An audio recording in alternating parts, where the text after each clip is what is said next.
Gemini, hi! Welcome to Mystic Queen PH. At ito ang inyong energy update for February 16 to 29, 2024.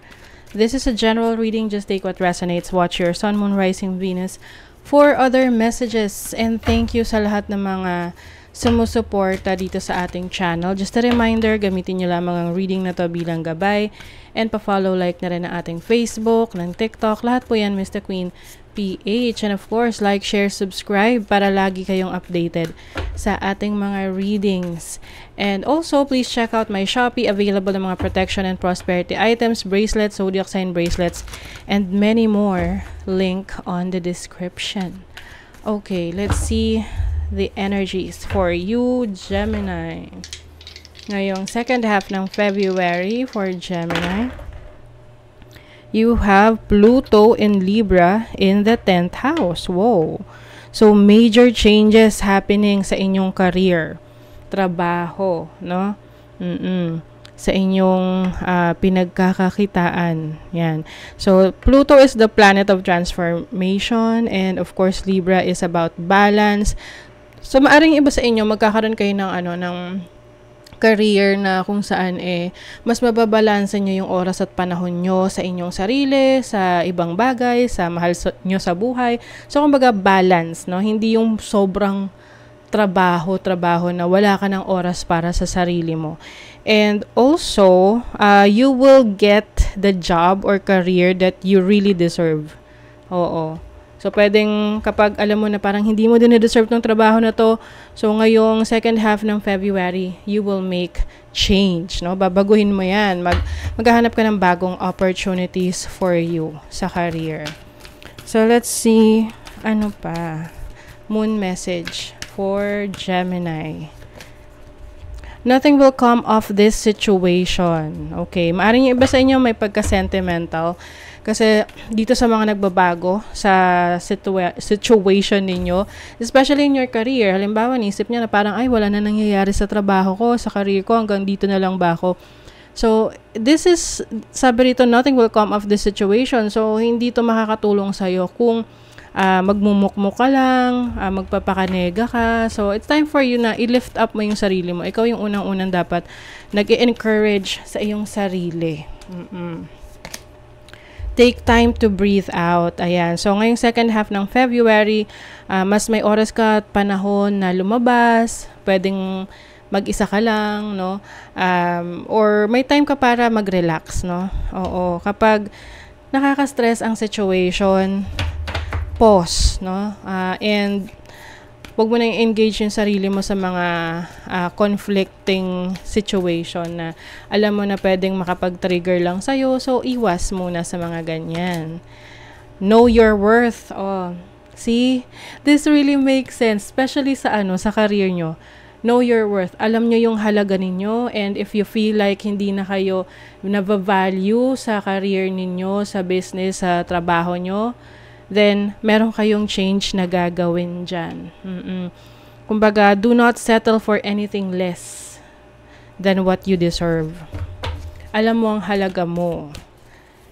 Ibina-value mo yan. So, you will focus on redeeming yourself. Na ito yung dinideserve ko, so ito yung kukunin ko. Ganon.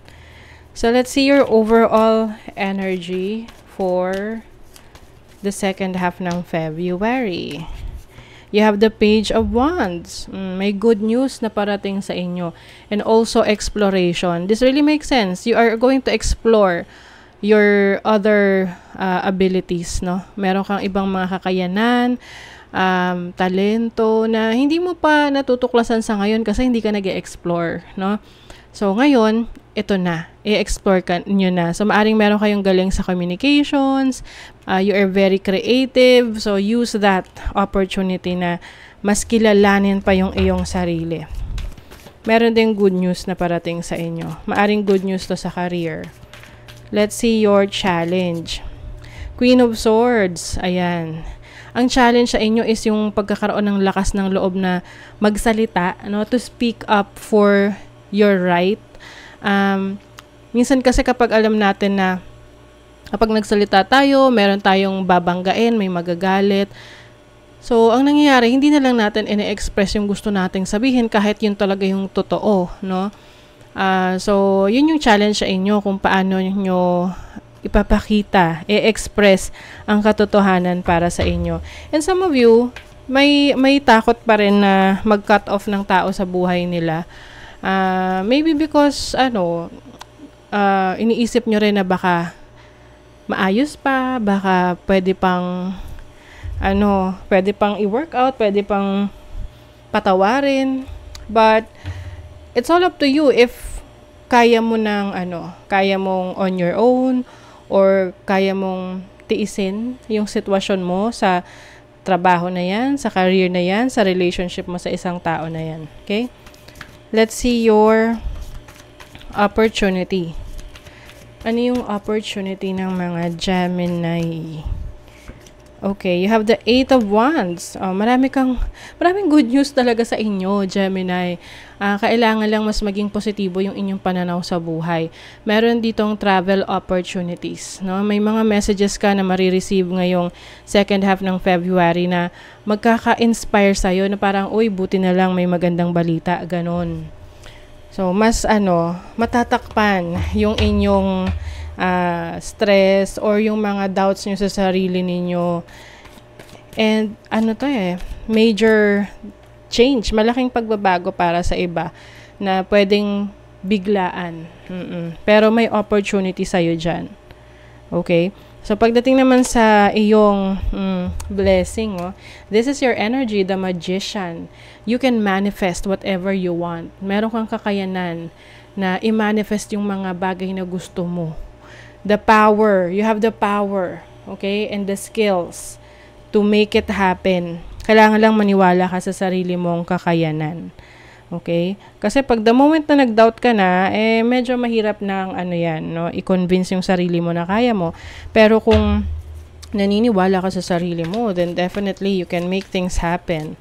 So for your money, career, finances, we have Temperance. So meron kang kailangang hintayin sa ngayon kung merong mang hinihintay kang pera. It takes a lot of patience, no? Yung iba sa inyo, meron kayong hinihil na trauma pagdating sa finances, sa career ninyo. 2 of Wands, there may be decision making pagdating sa trabaho, kung ano yung mga susunod mong plano moving forward. And ito na yung Libra energy, Justice, that you deserve. So, whatever is, kung ano man yung dinideserve mo sa career mo, sa trabaho mo, yan ay makukuha mo. Okay? This is about bringing balance into your career, into your life. And then, sa sa iyong love life, tinan natin.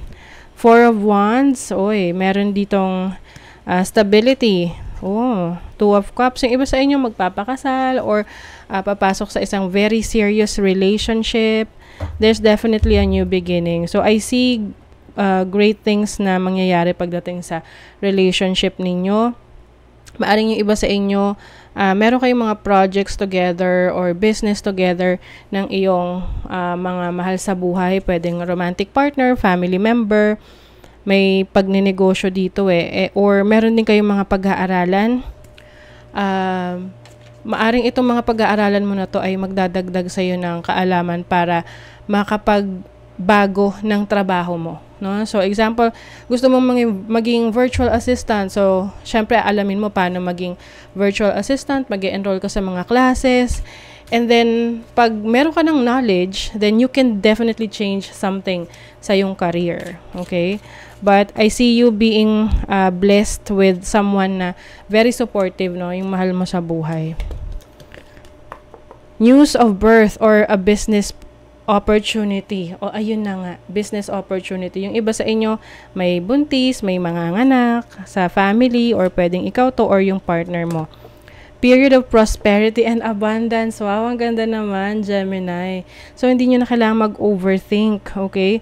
So, dahil meron kayong period of prosperity, may kasaganaan na parating sa inyo. So, dapat yan yung minamanifest nyo, yung laging ini-embody ng inyong energies para magtuloy-tuloy ang pasok ng swerte sa inyo. Ayan, abundance and creating opportunities. I think whatever this is nasisimulan mo, like sa trabaho, sa career mo, yung pagbabago na yan yung magbibigay sa'yo ng bagong pagkakakitaan and magiging abundant to sa'yo, magiging masagana to para sa'yo, para sa mga mahal sa buhay mo, para sa pamilya mo. Okay? So that is your reading, Gemini. Thank you so much. Bye!